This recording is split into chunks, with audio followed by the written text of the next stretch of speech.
Let's do it. So for those that don't know me, I'm Nick, and I head the employment team at Actons, and we are pleased to have Claire along for this special edition, partly because I would like to highlight the Elevate Hub to you, and Claire's going to share a little bit about what that is. Not only am I the head of employment at Actons, but I'm also the Elevate expert in the Elevate Hub. And it's a really cool thing that we're trying to get more people to be aware of. So Claire's going to have a chat about that. She's also very hot on ER stuff. So one of the things that often happens in the Elevate Hub is that she will give some advice to the members there, and I'll go, yes, what Claire said. So it's great to have her along for this session, and no doubt we'll have a really good discussion about the kind of things that we're both seeing in this particular area when we get towards the end. As Claire said, do connect on LinkedIn. I do a reasonable amount there, as does Claire. She has way more followers than me, so please, if you're not already following, jump on my account. You can just ignore hers. Yeah, I also have a fab team who are busy working away at the minute for clients while I get to do this fun stuff and talk to you about these interesting topics. We cover a whole range of different things in employment law and a whole range of different clients, through from little startup type clients through to some household names that you'll have heard of. So if you are after advice from employment lawyers, and it's increasingly likely at the minute, unfortunately, then do check out the LinkedIn profile. Let us know if you need any help with that. Obviously, Employment Rights Act is a hot topic. I released a number of kind of carousels and videos, which are a lot more professional than the picture on the slide, I promise. But trying to break down essentially the stuff that's coming in the Employment Rights Act in an accessible way. In a way that's easy to understand and plan ahead. The other thing I have the pleasure of doing is hosting something called the HRD Talks podcast. Claire was a guest on that many moons ago, feels like. We just released a new episode, series 3, with Linda Sleeth, who's the people director at Tato Crisps, a brand close to my heart because they're from Northern Ireland, but they also do Golden Wonder and Real Crisps, who most people on the mainland, as it's called in Ireland, will recognise as those brands. So it's a really interesting, particularly interesting kind of discussion around the state of the HR profession at the minute, the challenges that HR professionals are facing, and Linda's just really honest and kind of straightforward about that. It's a really interesting one. So if you check out the HRD Talks on any of your podcast streaming services, you'll get that there. Cool. So one final plug for one of the most important bits in terms of today is the Elevate Hub. I'm going to keep control of the slides, Claire, but would you like to introduce yourself and the hub? Of course. Hello. So if you don't follow me on LinkedIn, you don't know who I am. My name is Claire Cathcart. I've worked in HR for almost 20 years. I'm going to stop counting at 20 years, I think. I spent my career working I started at large corporate, so TUI, EDF Energy, and Pelham Group. So I've done all the heavy ER stuff. So that's probably where I learned some tips and tricks along the way. A couple of years ago, I left in-house HR and I set up the Elevate Hub. And this came about because lots of HR people told me they needed support in lots of ways. Feeling lost in their career, at risk of redundancy, didn't have a supportive manager. So we created the Elevate Hub. The screen that you can see in front of you is just, doesn't do it justice at all, Nick, does it? It's a screen grab of the desktop. So it is available on the desktop platform and mobile as well. So what you can see here, we've got lots of different chat rooms down the left-hand side, a really, really supportive community. And you can see one of the events, I think that's today. Today's event, I'll be running a session on influencing without authority. So Nick does do a lot for us in the Elevate Hub. He runs employment law sessions. Now, I will say, the stuff that he does with Actons is great, but in the Elevate Hub, it's really discussion based and we can get into the detail, ask lots of questions. So it's a monthly membership, no contract, no strings, so you can come along and see what it's about. Next slide, please. Was that Chris Whitty? Chris Yeah, Whitty. there you go. Back to Gosh, COVID. it's a long time ago. So I can tell you that the Elevate Hub's got lots of chat rooms and events and workshops, and we have policies in there and letters and all of that good stuff. But actually, the more important thing is that we are seeing, this is like real life, this is happening. People in the Elevate Hub are growing their confidence, and they're attributing this to the Elevate Hub, which is really nice, getting promotions internally, being offered new jobs externally, and the bit I love, increasing their salaries. Like, how cool is that? And that is because of the development and the support they're getting in the Elevate Hub. Next slide, please. So this is just an example of some of the workshops we run. So Nic did a session on digital twins, digital doppelgangers yesterday. So we have lots of experts coming in. We have guest speakers. I personally run workshops as well. And we also have, if you are on the call and you're a HR consultant, we have our brand new Indies space where you can see I'll be running sessions like mailing lists for beginners. That sounds really dull, but actually it's really important. Yeah, so lots of events kind of happening all of the time. Next slide. So special offer for you guys today. If you do want to just go in, have a look, you're intrigued about what it's about. If you're an in-house person or indies, we have different memberships, and you can use the code EH50 today to get 50% off your first month. Like I said, no contract, no strings. If you don't like it, then you are not tied into it at all, but definitely recommend just checking it out and have a look. Yeah, definitely. And essentially with that 50% offer, it's a few pounds, isn't it, to check it out and have a look, and hopefully we'll see you in there. So it's I always think it's a bit of a no-brainer to go in and have a look and see whether it would be good for you. So there we go. Fantastic. Thank you, Claire. Let's get on to AI grievances. So as Claire said, super hot topic at the minute. We're seeing it a lot in the Elevate Hub, people asking questions about it. I'm seeing clients grappling with, really, really long, on the face of it, looking very impressive type grievances. And we thought it would be great to kind of unpack what we're seeing, the approach that we're seeing some HR teams take, and I guess my kind of recommended approach to this. And then we're going to have some time for Q&A, as we said, at the end. So do feel free to fire questions into the chat. And if we don't have any questions, Claire and I have got some discussion points that we'll work through, which hopefully are helpful as well. Lots of things. So I guess I will just say before you jump in, Nic, has anyone in the chat tell us, have you received a grievance that is clearly written by AI? So it'd be good to understand the size of the problem. We're hearing lots of things, but it'd be interesting to yeah, hear. absolutely. Sorry, Nic. No, it's no problem. No problem. Yeah, there you go. I think it's an overwhelming yes. So we're right. There's a problem. Yeah, so it's all good. There we go.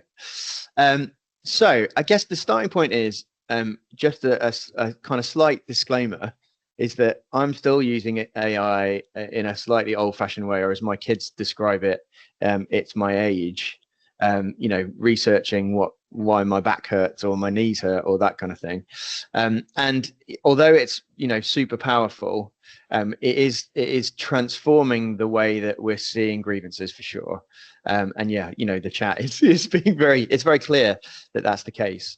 I'm still using it in a I guess a kind of novice type of way, particularly silly things like asking it what I'd look like if I was a people director, a lot smarter it would seem, or a cartoon character, or a Lego character, or what I would have looked like as an adult in the 80s had I been old enough.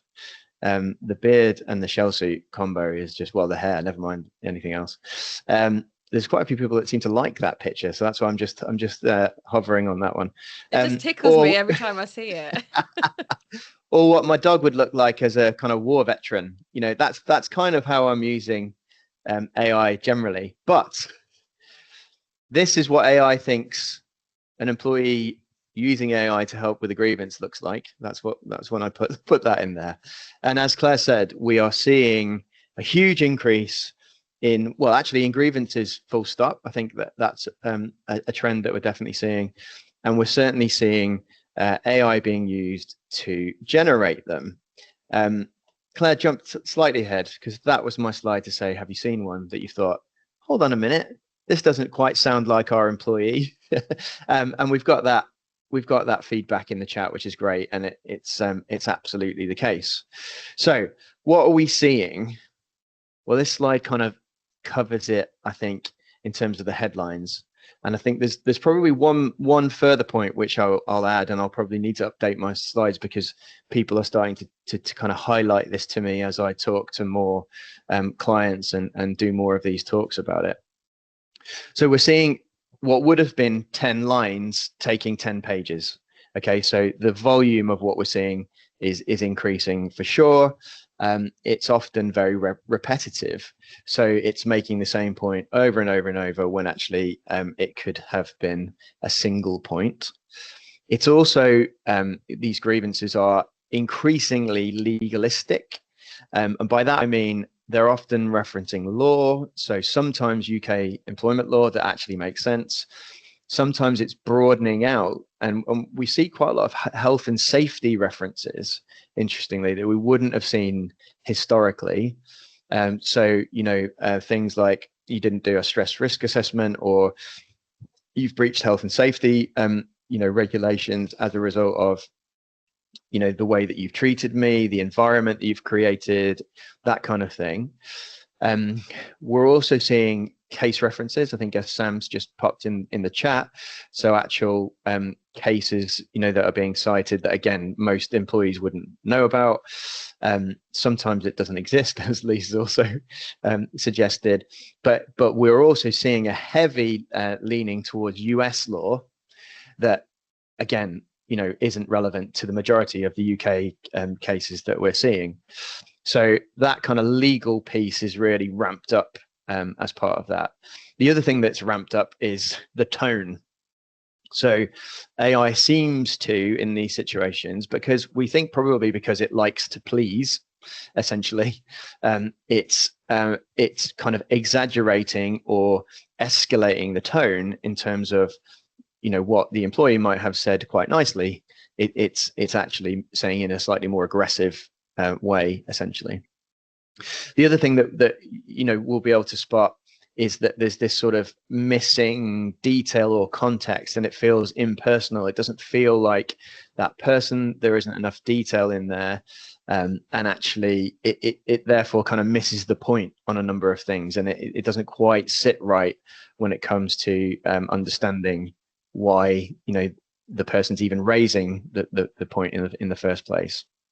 So that's kind of what we're seeing. In terms of how HR teams are responding, it's actually quite varied in terms of the approaches that we've seen HR teams take. Some are taking the first approach there on the slide, which is essentially we're going to do nothing different. We're just going to do what we've always done. We are kind of absorbing the fact that it's just loads more work, and we're just going to be busier, and we're going to just work through these grievances in the same old way. Some are using AI on the AI, and they're effectively saying, look, we're going to summarize this 30, 50-page document using AI so that we get the key points, and that's going to help us investigate it. I have some concerns about that, which we'll come on to. Some are actually ignoring the grievance altogether and effectively saying, we're just going to talk to you, or can you have another go in your own words? And spoiler alert, I actually think that's not a bad idea, but ignoring it probably is not quite the best way to describe it. Others are setting parameters on the grievance. So they're essentially saying, there can't be many situations where you need to write more than X number of pages or words about the concern that you have. Yes, sometimes concerns go back over a long period of time. Query whether you would look to restrict that anyway in normal circumstances, even if AI wasn't in the mix.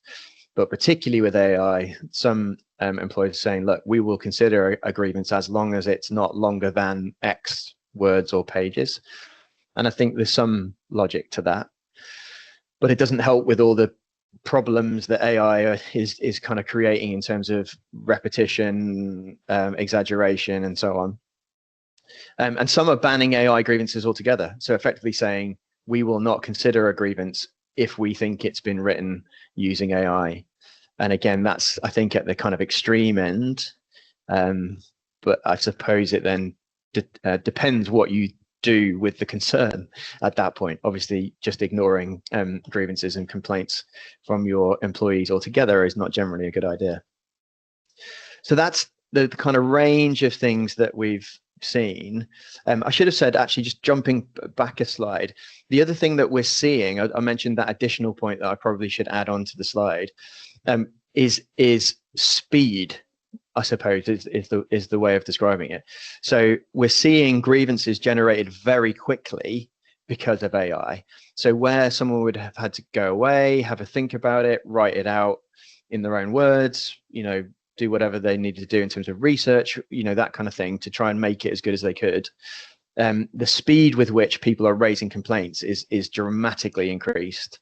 And I'm certainly seeing clients, saying, well, we had a meeting in the morning and by the afternoon we had a 30-page document, raising concerns about everything that had gone on. And you can see how, AI can assist with that. But the speed with which the grievances are arriving is also a factor, I think, for HR teams too. So that's what we're seeing. How are teams responding? What risks are there in all of this? So obviously I spend my time helping clients manage risk. We try and not be risk averse, but actually there are risks involved in this area that we need to manage. One of those is data protection. And again, I have the joy of being our data protection director here. If you're involved in any of that kind of stuff, that it's an evolving area too, and it's increasingly important. But there are data protection risks here on a number of fronts, but particularly if employees are putting information about our company or organization into AI that's not regulated by the company. So they're, ChatGPT on their phone or whatever it might be, and putting personal data about other people that they work with into the AI too. And increasingly there is an awareness that actually our people might be doing that, and consideration of what steps need to be taken to try and prevent that or protect in that area. So that, I think, is tricky. The other risk is that actually HR teams just get overburdened by this, overrun with work, and HR team resource, I think, is increasingly a risk there if we don't find a way of dealing with this properly. HR teams are stretched anyway.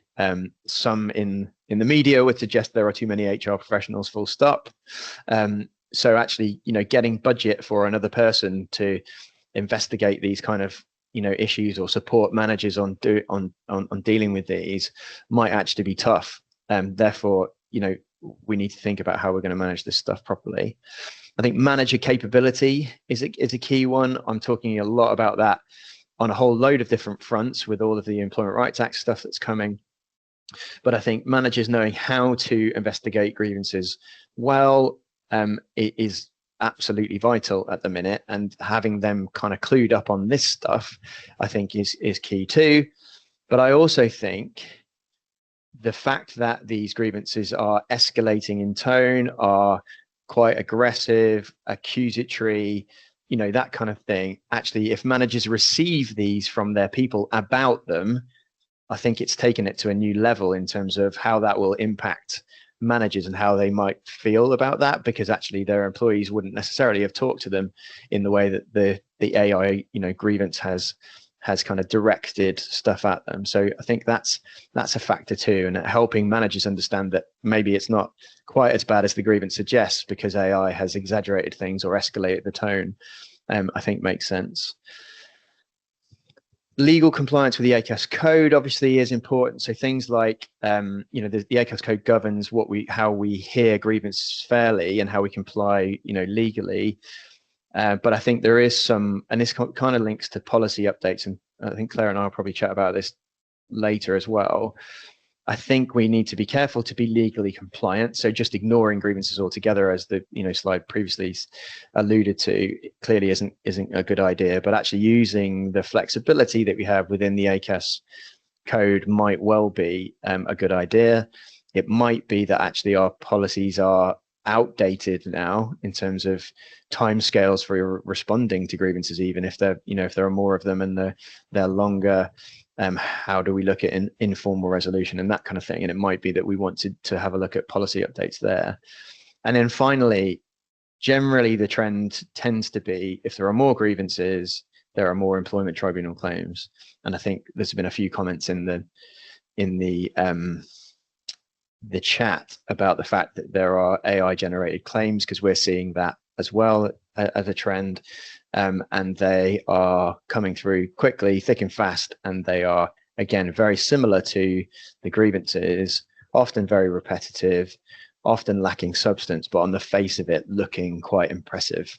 And certainly the tribunals are having to grapple with the fact that actually these claims look like ones that should progress until they get to a hearing in 2 years' time for a preliminary assessment of that, and then realizing that actually the employee often doesn't even understand what is written in their own claim.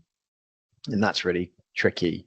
But the trend from grievance to tribunal claim is obviously one that I think, is likely to mean even more claims than we're already seeing, and there are a lot already. So my suggested approach, and then we'll have some time for some Q&A, and I can see a few in the chat already, which is great. And Claire taking notes, which usually means she's writing down questions. There we go. So I think my biggest concern is that using AI on the AI, I don't think that's a good idea. I think if you have a repetitive, exaggerated, escalating grievance and you ask AI to summarize that, you'll get an exaggerated, repetitive, escalating summary. So although I know some people are taking that approach, I have concerns that it's not really helping address the issue and cut through the kind of the waffle or the AI slop, as someone else had commented in the chat as well. So that's not my preferred option, though I'm also aware that there are even law firms who are offering a closed AI approach to producing summaries in that way, which again might be more secure from a data protection perspective, but I personally don't think addresses the human issue in this and really, helps with the problem. But clearly there are some that do.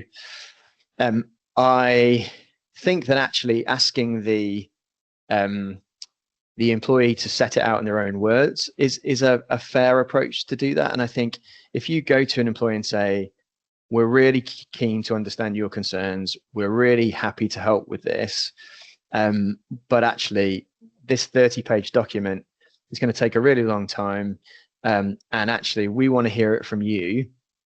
And then saying either, do you want to have a go putting it in your own words, or shall we have a sit down and talk about what your concerns are so that you can explain them to us, seems to me the best approach. And in some ways, I feel a bit of a fraud, even having a session on this whole thing, when actually that's the approach.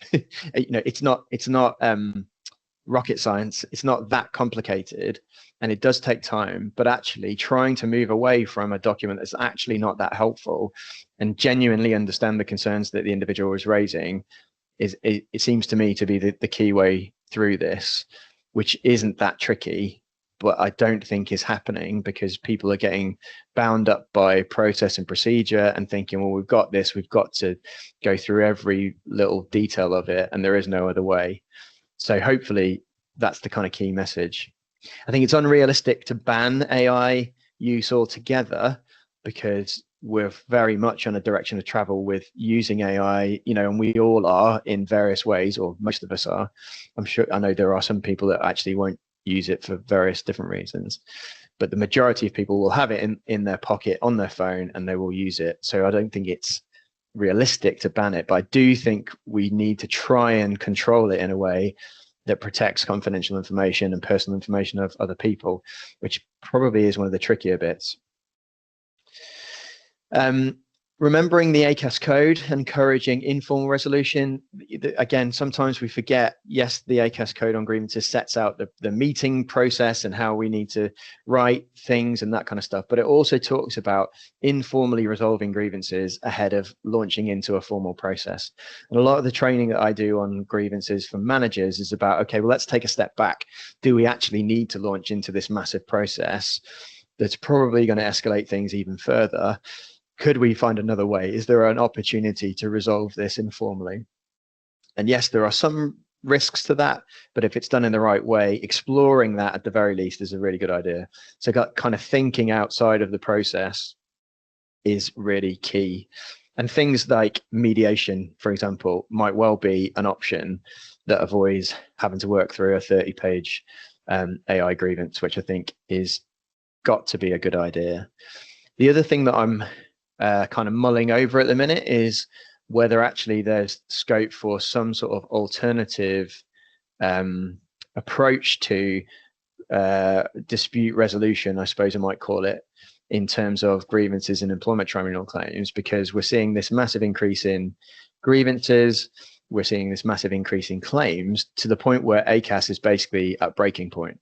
I contacted ACAS the other day to try and get a case in to the system from the employer side. So we're acting for the employer and they wanted to resolve a dispute with an employee, and actually they just wouldn't even pick up the phone because they're so busy. The recorded message basically said, we're so busy, we can't take calls. Now that seems to be fluctuating, because I did then get another one in recently, but they are clearly stretched to the point where it's not possible. And I do wonder whether actually particularly larger employers might seek to put some sort of external body in place or organization or support where that will help head off some of this stuff as well. So it's kind of a bit of a random thought, but I think the way that things are going, the whole system's going to collapse. And actually for large employers to get lots of grievances, lots of claims, it might well be investing in something more. I suppose the key final point on this slide is the talk to your employees, which again sounds really basic, but I genuinely think keeping the kind of human element to this in the mix of all of the AI stuff is really, really important. And I know that managers are increasingly nervous about talking to their people. I know HR teams are really busy and think, well, actually, let's follow a process and we'll be okay. And legal compliance is more important than ever. But I do genuinely think if we can talk to our people, understand their concerns and try and resolve them the best we can, or explain to them why we can't, then actually that might head off a fair amount of this stuff too. But we'll see. Maybe that's overly optimistic. I don't know. We'll see what people think. Okay. So that's kind of the main content of the session. Claire, you've probably got some questions. Been keeping an eye on the chat. Can I start with my own question? Something that was kind of came up as you were talking. When we have a process that is led or driven by HR, and I'm thinking performance management, so when it's coming from us, it's very structured, it's very detailed, but actually when it comes to the grievance, it's like you can submit your grievance if you want. Is there, and I am just thinking out of the box if people think this is crazy, do we almost like write a prompt? If people are so desperate to use AI, would it be helpful for us to almost write a prompt that says, I really want to articulate my concerns, keep it to one page, cover the key points. Do you see what I'm trying to say? I like you. Yeah, I kind of like that. As in help them use AI well. Yeah, because I don't think AI is going away. Yeah. I think there's definitely a piece from HR's perspective where we need to embrace AI. I think someone actually but prompt, rewrite yourself so you don't sound like AI. But, but on a serious note, actually, if we were to say, look, we understand that these LLMs are really helpful. And I think someone's talked about if they're neurodivergent and actually relying on AI to, to help them if they've got dyslexia or whatever. Yeah. Maybe we do more to help them with that, and then it would help us help them. I don't know. What do you think? So I kind of like it. It's kind of it's accepting the reality that people are going to use it and helping them do that. So yeah, I don't see any harm in that, and I think it would be interesting to see what it brought back. The other option that I was going to mention was one that actually Stephanie's just put in the chat, which is having effectively a grievance template. And I know some organizations do this. I often joke with my team, that we've got grievance forms in the drawer that you can use if you want to raise one, obviously in a joking fashion. But I think actually that might not be a bad option either, in terms of trying to just draw out the key points, understand the key information, that the person's trying to raise, and potentially, if it's, I was thinking, you might even handwrite it out on that kind of thing. These days, that's probably unrealistic. But actually, if it was limited to a certain amount of text in a document where you couldn't actually write anymore, then that might be okay. The only slight concern I have about that option is, as in trying to limit the length. I like the clever, here's a prompt that might help you produce a better AI grievance. I think limiting people's ability to raise concerns has the potential to be criticized at employment tribunal, but I think the key is that it's not too limited. I think there's going to be a reasonable amount, isn't there, that an employment tribunal would expect an employee to be able to limit things to. I think the grievance letter is the starting point, though. Is it how you deal with the process afterwards? Do you have a proper hearing, investigation? Absolutely. All that kind of stuff? Yeah, absolutely. We've got tons of questions. I'm going to fire them at you if you want to go through them. Go for it. Do you think that AI grievances are missing an action/outcome that would resolve the grievance? This almost goes back to the point of I'm going to help you write a really good grievance. Yes. Right? Yeah. Very, very often they are, in the same way as AI employment tribunal claims are. It's like, well, you've said all of this stuff over and over, but so what? Yeah. What do you want from us?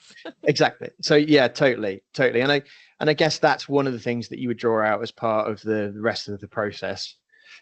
Often, even non-AI grievances, employees are sometimes not clear on what they want, as an outcome, and sometimes that's because they're just being deliberately difficult. But actually, sometimes it's because they're not sure. They don't really understand what that even means. They just are raising the concern, which I think is fine. So sometimes I think there is an onus on the employer to try and help draw out what a helpful outcome, how we might resolve the concerns, and not just say, well, if they don't even know what the outcome they want, then how can this be a valid concern? I think it's a two-way thing when you're engaging with that, I think.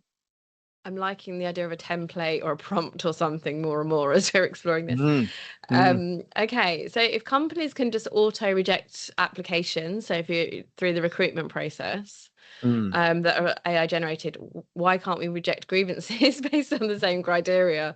Wouldn't it be lovely if people be like, nah, don't want to deal with that? Yeah, I think partly because that you might even end up in a bit of dispute as to whether AI had been used at all. So proving that that's the case, if it came to it, might actually be tricky. And it's interesting. Increasingly, I think my theory is that we're all starting to write a bit more like AI because of AI.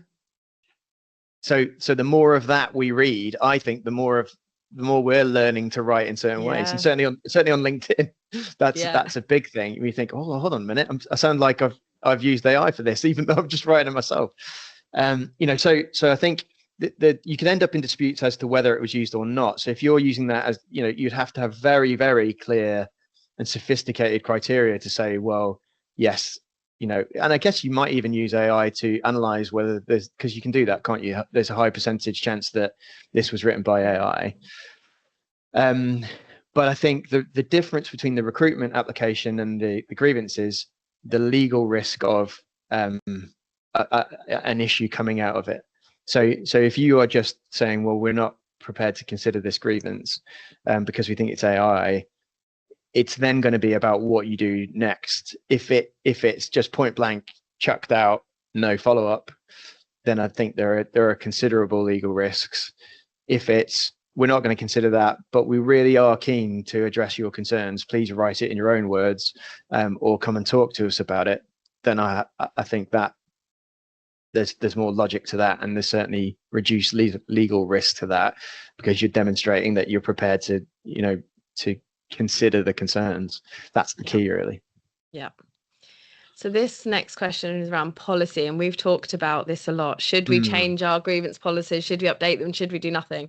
So what are the main points you would add to a grievance policy as a priority? Actually, if anything, should we be changing it? Yeah, I don't think you necessarily have to.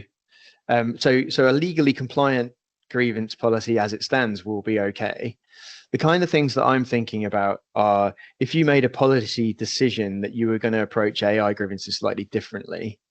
For example, we are going to limit them to a certain length, or if we think, we might add something saying, if we think it's AI generated, we're probably going to talk to you about that, and we're going to ask you to write in your own words, or we're going to ask you to meet with us, because actually it's not sustainable for us to work through endless AI generated grievances. We might want some commentary in there that explains to the employee why we're doing what we're doing if we get a grievance that we're going to approach slightly differently. The other thing that, and again, this is not just about AI, often people's grievance processes, as with a lot of procedures, go beyond the legal minimum, and I always like to try and strip them back to the legal minimum and give the employer as much flexibility as possible.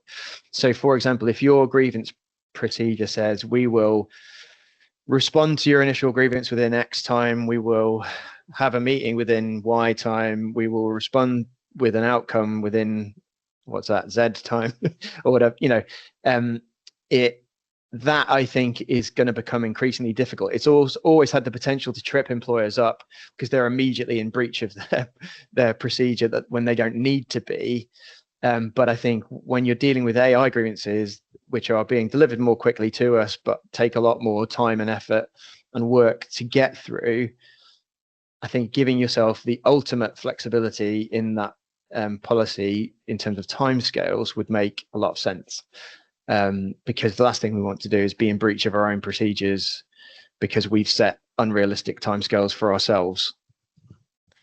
So kind of moving on from that, should we be putting in the policy, whether the policy around data protection or grievances, that you should not put personal data or confidential business information into AI? Can we be dictating that? I think we probably should. I think, but it's an interesting one because in reality, if I was to do that here, so we don't have, well, I can't remember the last time we had a grievance, but we don't have a lot of this, and we certainly don't in our grievance procedure have that at the minute. But I think what that would mean is that essentially what we were saying was, in order to raise a grievance against us as your employer, we would want you to use our AI that we allow you to use for work, because it's contained. So we use Copilot within the Office 365 environment, and that the point of that is that it's not going off into the wild. So and so, but it feels a bit weird, doesn't it, to say, well, yeah, if you use our safer AI against us, then that's okay. But I think the risk of people disclosing stuff or putting stuff into AI that they shouldn't do is significant, and therefore I could well imagine employers deciding that they're going to say, we don't want you to do that. Yeah. And having it in a policy, for sure, it makes a lot of sense from a data protection perspective. And I think it's important to remember that as employers, we can say you can do this and you can't do that. Like, that's within our right to be able to do that. Yeah. So absolutely. definitely worth thinking about. There was a few kind of comments that around the same thing around the confidentiality, putting that stuff into AI. It's I think it's one of the concerns, I think, from a grievance perspective. Yeah. So Simon commented, one of the main challenges is that the employee may say, well, is everything in the email? So I think this was in the relation to the point where you said, can you tell us in your own words like instead of us going through the AI, and Yeah. just be like, it's all in there, like I've already done it. Yeah. And I can well see that happening. That employees who were like, I've done my bit, it's over to you now, employer. Yeah. And Yeah. Well, almost like quite enjoying the fact that you've got to go through 50 pages. There's almost a little bit of, yes. I want to cause some friction.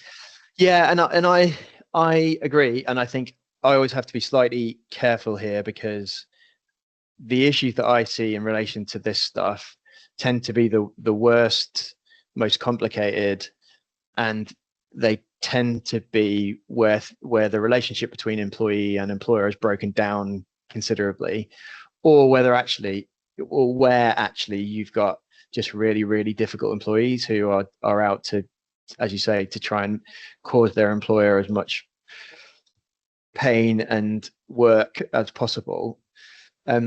So, but, and I think I've kind of been criticized in the past for not acknowledging that actually just some employers will create difficult situations for their employees and maybe even have toxic workplaces and that kind of thing. So I think restricting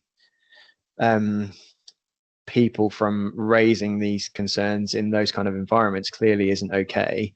But you do have situations where you're absolutely right. Employees are deliberately generating as much as they possibly can because they know that it's going to overwhelm the employer and that they won't be able to respond to it, and that they almost can generate more than it's possible for the employee to deal with. And we've certainly had loads of those kind of cases, and we even have those claims. We've got several in the team at the minute where the team are being bombarded with AI generated correspondence, new disclosure applications that no employee is ever in our 20 odd years of doing this stuff known to do. And some of which are things that are allowed to be done as part of the tribunal process, some of that don't exist, so they're trying things that they can't do. But it's 10-page correspondence after 10-page correspondence after 10-page correspondence, and you're right, it's a tactic. I think certainly when things have got really heavy in terms of a dispute, for sure, and it's increasingly difficult for employers and for their legal reps, to be honest. We're having to navigate that too. And the comment from Robin kind of just links in nicely to that. So we have found an increase of employees refusing to address things verbally and only want to correspond in writing. It'd be my belief, based on the context, is due to the use of AI. Like you're spot on, Robin, right? They don't want to have the conversation because they don't know what the AI grievance has actually said. Probably 100%, 100%. And that really is an increasing issue and a trend. We even have an employment tribunal at the minute where we're acting for the employer, which is what we generally do, where the individual is saying that they can't speak at the preliminary hearing to explain their case, and that they will only correspond with us and the tribunal on the video hearing through the chat. Because they're saying because of a variety of issues, but we believe the reality is that it will allow them to use AI to respond to stuff instead of having to explain it themselves. So yeah, I totally get it. My expectation in the example I just given is that the tribunal will not allow that. If it's related to some sort of disability, then I know that the tribunal will make adjustments, as an employer would make adjustments. But I think unless the person genuinely can't even speak, that then they're going to be required to have to explain that. Emma's suggesting, well, will the tribunal not just throw that out? No, unfortunately not. It's the kind of case that we are regularly dealing with. And until you get it in front of a judge, we are getting some success with saying there's nothing to this, and the individual isn't able to substantiate, their case, and then things are struck out. But you can be, these days, 2 years down the line before you get in front of a judge at a preliminary hearing to kind of get that. Rachel says, how do we manage the refusal to speak to us? And Stephanie says something similar about employees refusing to attend grievance hearings because they just want to do things in writing. Yeah, yeah. Surely it's the same approach, right? Yeah, I think so. I think unless there's a medical issue that we would need to then have medical advice about, either from their medics or from occupational health, as to how we might adjust things for those individuals. I would be standing pretty robustly on that and saying, if you're not prepared to engage with us, it's incredibly difficult for us to understand what this issue is about. We want to support you. We want to help address your concerns, but you're going to need to engage with it on us, engage with us on it. And I think, yeah, I think just firing off an AI grievance and then not engaging with that process isn't okay. And I'd like to think, and again, it's kind of a new emerging trend because of the AI element in that. I'd like to think that employment tribunals would not criticize employers for saying, well, it's very difficult for us to take this much further if you're not prepared to engage with us about it. But I think again, sorry, yeah, go Claire, go. Write all this stuff down. Yeah, I was just about to say audit trail. Absolutely. Yeah. I was literally about to say the same thing. 100%. I completely agree with you. Documenting your thinking as to how you've approached it and why, and how you've communicated it to the employee will be absolutely key. You're right, because otherwise it will just look like you ignored it. Yeah. So sharing your reasoning is really important. Yeah. Do you have advice for employers where the AI grievance has landed? You're doing the right thing by listening to them, but they're out to cause havoc. There's so many. Is there a leadership lesson learned? Yeah, that I guess has always been the case, hasn't it? And the AI is just exaggerating that to a certain extent. I think, unfortunately for the employer, you kind of just got to go through the motions on that. Yeah, again, on the kind of training that I do in this area, I acknowledge that the reality is, my experience is that, probably 95 plus, if not closer to 99% of grievances are not upheld by employers. And therefore, in part, you kind of think, well, what's the point of the process at all? But it is a process, and there are examples of it ensuring that an employee is heard, and allowing employers to address the concerns. But I think there will always be individuals who are just deliberately trying to, what was the phrase, wreak havoc or that kind of thing, unfortunately. Yeah. And you're right, it's going through the motions on the grievance so you cover yourself legally, and then probably addressing the fact that you have a very difficult person in your workforce in other ways. The grievance process is unlikely to be the way that you deal with that, unless they repeatedly raise grievances and you get to a point where you're thinking this is actually kind of vexatious in its approach, that they're actually almost straying into misconduct by abusing the grievance process. But that again is a risky area to go to because of the claim of victimization, which is subjecting somebody to a detriment or dismissal for raising a grievance, essentially in this example, which can be a claim in itself. But the key is showing, therefore you have to have really good evidence that actually the person was kind of vexatious and unreasonable and abusive almost of the process, the way they were using it. There is a comment. I was scrolling through everything. I can't find it. But someone said they had received 4 grievances from one person before they'd even dealt with the first one. So it leads exactly to what you've just said, right? It's that point. Yeah. They are abusing the process. Yeah. There's a question here that I made this throwaway comment in the hub. I was like, if someone sends me a 65-page grievance, I'm getting AI to summarize it for me, because like, who's got time to read a 65-page grievance? It was a bit of a flippant comment, but there's definitely something in there. So the question is, someone said, would you be able to run a long grievance through AI to pull out the points that the individual is raising?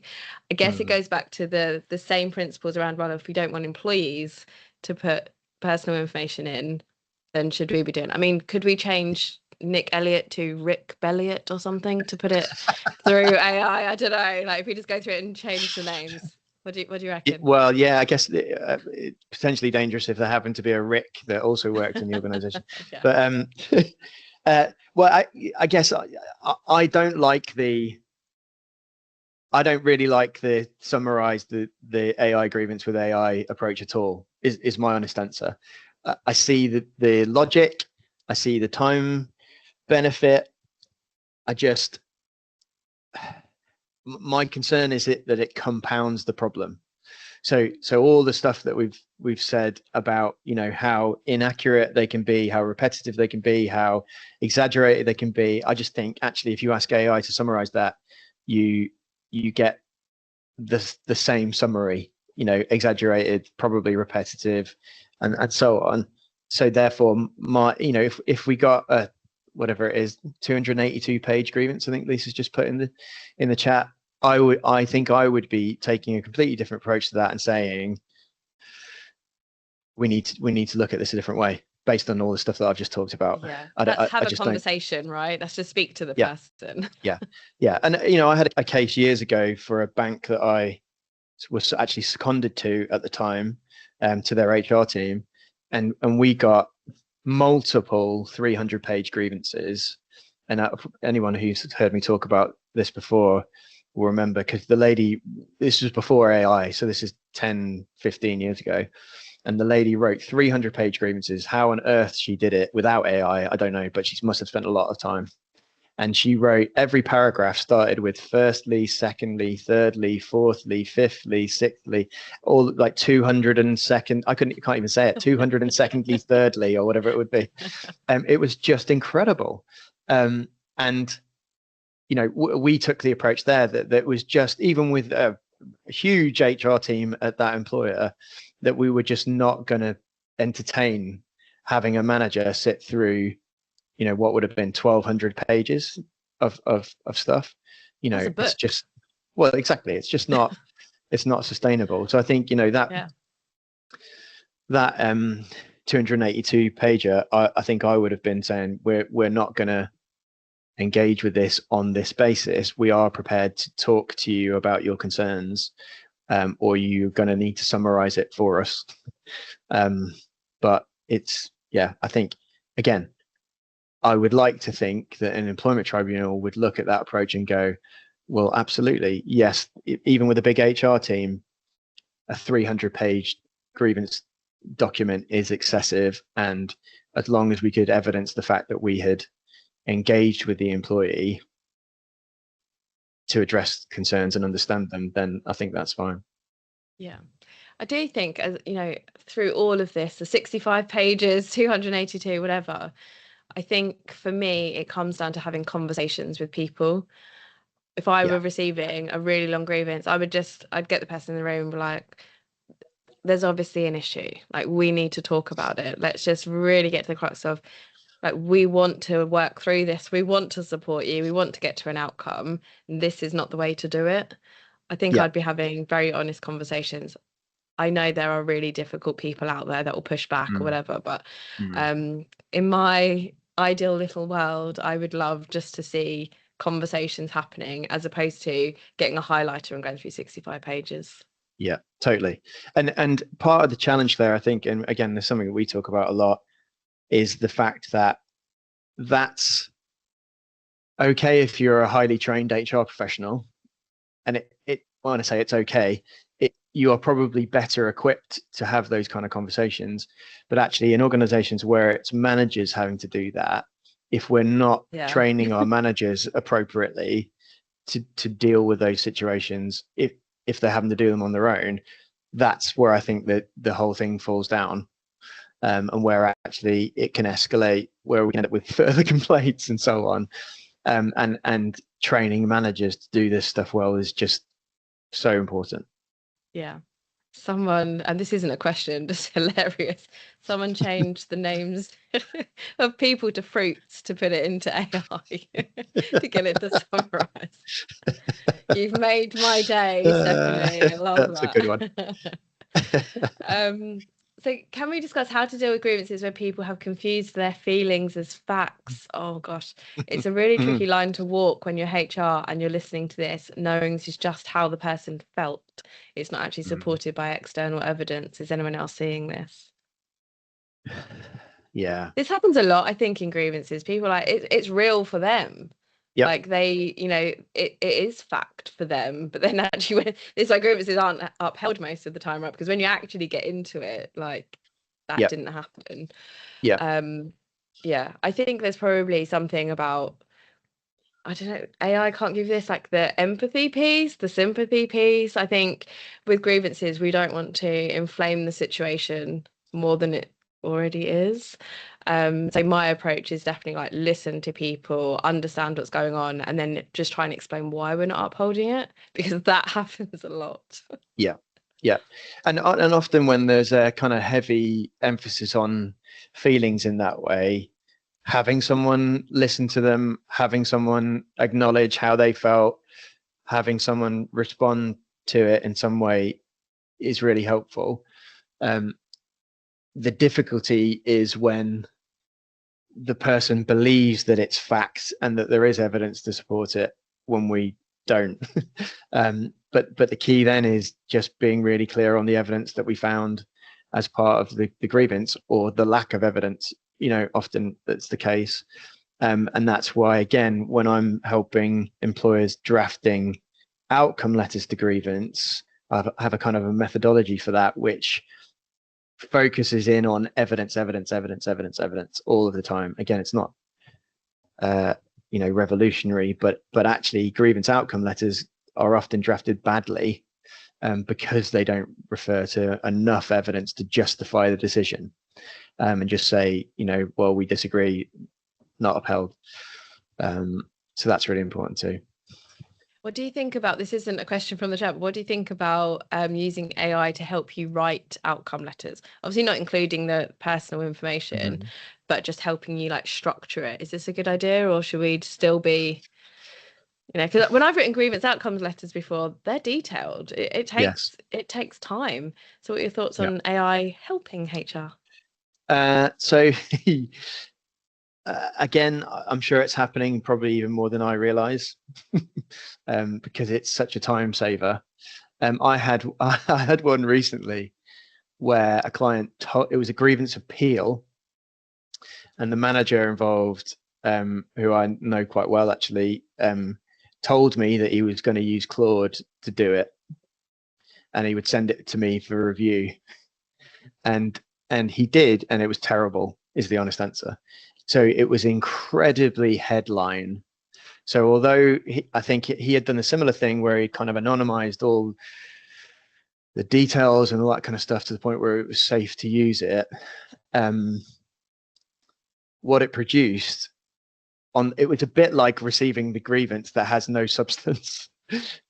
Even though he'd fed it the detail, it was incredibly kind of headline, summarizing, not really addressing the key details. And I knew the key details of the case because I'd been advising prior to the grievance even being raised, during the initial grievance investigation, and then at the appeal.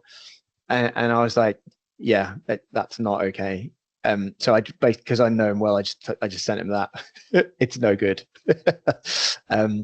And he then put the work in himself, and it was awesome. Like, it was one of the best that I've ever seen in terms of just being so focused in on the evidence. So I haven't yet seen AI do that brilliantly. My guess is it probably can if you use the right prompts and all that good stuff. But again, that to me is where people's use of AI varies so much, is actually what you put in is what you get out. And I certainly am not sophisticated in the way, as I said, that I use it. It might well be that it's possible to produce a fantastic outcome. The difficulty that I also see, though, is a bit like an employee who raises the grievance who can't stand behind the substance. Actually, if you are a hearing manager on a grievance and you use AI to help formulate the decision, if you haven't actually applied your mind properly to that, and you end up in employment tribunal having to justify why you decided certain things, and you can't that easily because AI did it for you, then I think there's trouble there. I think also the important thing to remember about grievances is that it's almost the first step before the tribunal, right? So getting the informal grievance process done properly is worth investing the time in. So whether they raise the grievance, then resign, you've got a constructive dismissal claim, we all know how it goes. So I personally think spending the time, I mean, AI is great for some things. It can make Nick look like an 80s rock star, whatever it is. But there's some things that we shouldn't be using it for. So I think it's like the support. There's some things that we should use it for. Can it support us? But actually, right now, we still need the HR involvement, I think, and the human touch to it. Someone did make a comment. I can't find it now. Like, how does it get to this level? Like, why are people feeling the need to write 65-page grievance letters? I mean, if I was a bit hacked off, I'd have a conversation with my manager. Is there more that we can be doing proactively to stop the grievances coming in? Yeah, and you're right. It's a comment or a question that comes up quite regularly when we get into the detail of this kind of thing. It's like, well, how do we stop this in the first place? And I agree, that's definitely worth spending some time thinking about. Part of it, it's such a bit that said, it's such a big question.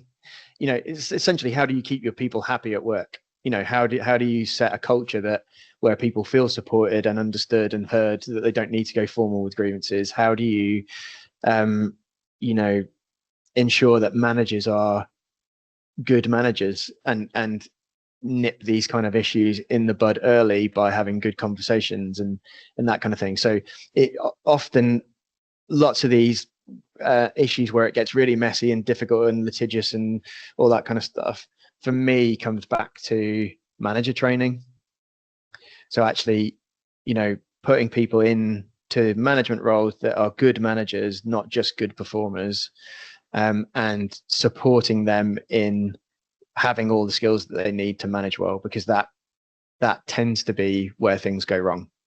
You know, that said, there'll always just be difficult people, I think is the reality. I don't think we can get rid of these kind of issues full stop altogether by having any of those things in place. You know, I think Emma's just going, have you seen Emma's point? Get Jess Preston training your managers to do the right things in the first place. There you go. Do it. Shout out to Jess, another of the experts in the Elevate Hub. And she knows her stuff. She's very good. She's been doing this for 20 years. Absolutely. So there was a comment here. Let me find it. I think social media is encouraging this whole TikTok accounts. I know this is true. This is on my radar. TikTok accounts encouraging you to raise complaints against your employer. And there's this whole, slightly off topic, Alison is all over social media, so I'm sure you've seen this, Alison, recording yourself whilst resigning or having a conversation with HR. Like, this is everywhere. Yeah. Are we I don't think we're going to get away from this. I think this is, you know, it's here to stay. Yeah, agreed. And I posted about the TikTok thing because I think it was probably Alison that had put me onto it, actually, in terms of, you know, there's a whole world out there of people encouraging employees to bring claims and raise grievances and that kind of thing. And I have ventured to TikTok in a light touch way recently. And when I saw some of that stuff, I was just amazed. So I posted about it on LinkedIn last week, I think. And it's just incredible. And no doubt fueling some of this too. So yeah, there's a lot of forces kind of combining to make it difficult, I think. Yeah. So there, I've recorded a podcast episode. I think it's out in a couple of weeks. There's a new term someone introduced me to, quit talk. So how do we keep up with this stuff? Quit talk. So people actually quitting and recording themselves on TikTok. And Alex, I also thought they were fake. My naivety, they are not all fake. Some of them probably are, but they're not all fake. Quit talk. Hashtag Amazing. Quit talk. It's gonna be anything we talk about on LinkedIn. I don't, Nick, have you got any like summarizing points? Or what are the key things? I mean, we've talked a lot today, but what are the key things that people should be doing, thinking about? What's the so I think the looking at your grievance policy, afresh, because it's the sort of thing that probably it doesn't change much, hasn't changed for years probably. I think just having a read back through that and thinking, is there anything that we would kind of vary based on the kind of new world that we're in? So timescales, obviously, I highlighted something about how you might approach AI grievances if you take a decision that you're going to look at them slightly differently. I think emphasis on informal resolution, you might want to beef that up a bit, both in terms of your approach and maybe even the policy. And by that, essentially, I'm really making your point again, Claire, about talking to people. It's on the slide a few slides back, wasn't it? I think managers might be increasingly scared by it, but we need to support them in doing it, because otherwise we descend into this everything on email, everything via AI, and so on. It's tough. You see, Alison wants the first slide. If you can go back, she wants a screen grab. We can oblige with that, I'm sure. Yeah, I love Alison. So for me, I think the proactive not that one. piece. No, sorry. That's my favourite. I love that one. I think the proactive piece about training managers, having good conversations. Ideal world, we don't even get to the grievance stage. So I think, the proactive piece. Did you mention if employee doesn't want to meet? I think this is about saying to them, you have concerns, we need to speak to you. Having conversations with people. If they don't want to meet, I mean, tell me if I'm wrong, but I would say, do you want to continue with the grievance, right? Unless there's a medical reason. I had a case where someone was like bedbound and they couldn't attend meetings. Okay, you've got a good reason, right? We'll have this conversation in writing. But aside from medical issues, like this, the process is led by employees. Do you want us to work together? Yeah, I agree with that. I think Verity, just popped in a follow-up point, which is a really, really good one. We haven't really touched on it, is the neurodiversity side of things. So we are increasingly seeing people say, I have, it's a range of things, that there is a neurodivergence of some kind, diagnosed or undiagnosed, and that impacts the way that I want to engage within this process. I think some of that is genuine, and I think when we work with employers who then get medical advice, often occupational health advice, we're able to put adjustments in. I think, if I'm really honest, I think increasingly it's being used as a reason not to engage. So I think people are perhaps maybe even, well, I've got one case at the minute where a person is saying, oh, I think I have this, that there are certain things that, I think and feel, which might mean that I'm this, and therefore I'm not prepared to talk to you. But it's difficult, I think, and Alison's, I think, supporting it. It's difficult to determine what's real, what's not, and increasingly we're seeing people who are using that kind of medical side in a way to avoid engaging with processes, which I think is difficult, and I think is a shame for the people that actually suffer with certain medical conditions or have neurodivergent issues that are genuine. And again, my sense is that a lot of that is being fired up by social media, actually. Which is difficult. And people are saying about, you don't have to have a diagnosis, which is right, but I still come back to still have a conversation to say, like, how do we navigate this process? Like, what is going to be, sensible? What's going to produce the best outcome? How can we truly understand from you? And I think there are adjustments that you can make for people with neurodiverse traits, whether they have a diagnosis or not, that actually doesn't just mean that they don't attend meetings. It might be that they're accompanied. It might be that they do more prep. It might be that you have more frequent breaks through the conversation. So I think there's more that we can do, and we can lead with those suggestions to say, like, we really want to work with you to make sure that this issue is resolved. And actually, I'm sure many of you have done this, dealing with a grievance in writing back and forth takes forever and it's really stressful. It's better just to try and talk to someone if you can. So Yeah. I don't like the neurodiversity as an excuse, and I think Alison was kind of agreeing with that. Yeah. Well, particularly when people have engaged perfectly well until they raise the grievance. Yeah. That's the other bit where I'm like, okay, yes, I appreciate the additional stress of this might have an impact, but the fact that you can't talk to us at all now, post grievance doesn't make sense a lot of the time. So yeah. I think there is maybe kind of nervousness in the HR community and almost tiptoeing around some of this because they maybe haven't experienced something like this before. They're nervous, they're not sure if the law's changing. What can we do as an employer? What can't we do? So there's the HR community is vast. So if you are ever feeling like you are you're just on your own and don't know where to go, like message us, come into the Elevate Hub, whatever you need. Like there's lots of support around you. These cases can be tricky. Yeah, absolutely. Okay. Cool. I think we've tackled all the questions. Fantastic. Well, that's good. Okay. It's probably run longer than we'd expected on the basis of so many good questions. That's awesome. So yeah, do feel free to take a picture, Alison, of the title slide and get it on LinkedIn. That's fantastic. Anybody else that would like to do that and give some feedback about the session, that would be great too. Claire, thank you so much for guesting with us on this webinar. No, I've enjoyed it. You attract a crowd. Well. There's a lot of people. It's lovely to see everyone. Absolutely. And some lovely feedback in the chat.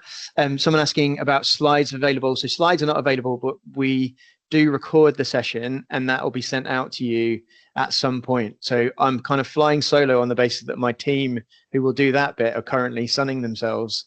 They'll love that when they listen back.